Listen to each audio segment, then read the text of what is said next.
まもなくドアが閉まります。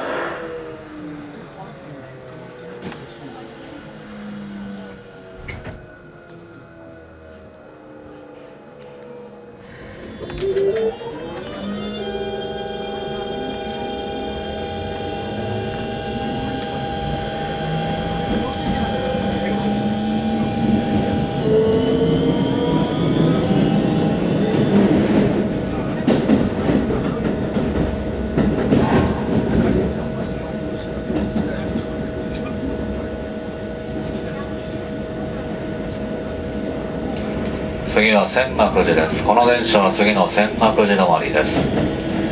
忘れ物のないよう支度をしてお待ちください。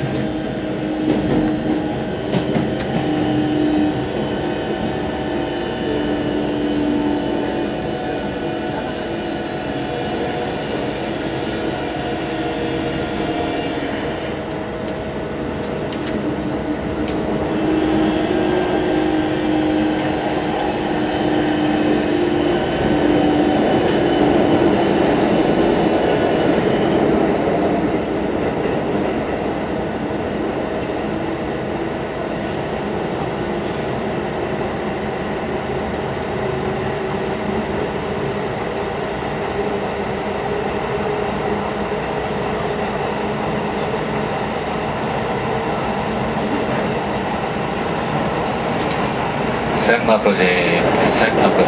この電車は千岳寺止まりです。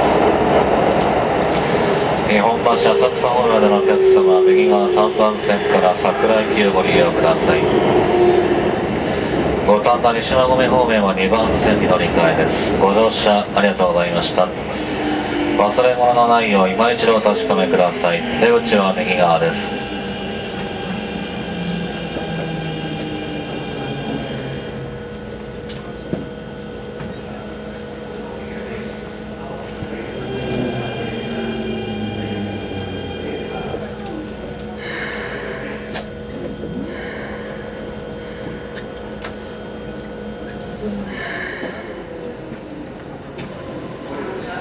出ました。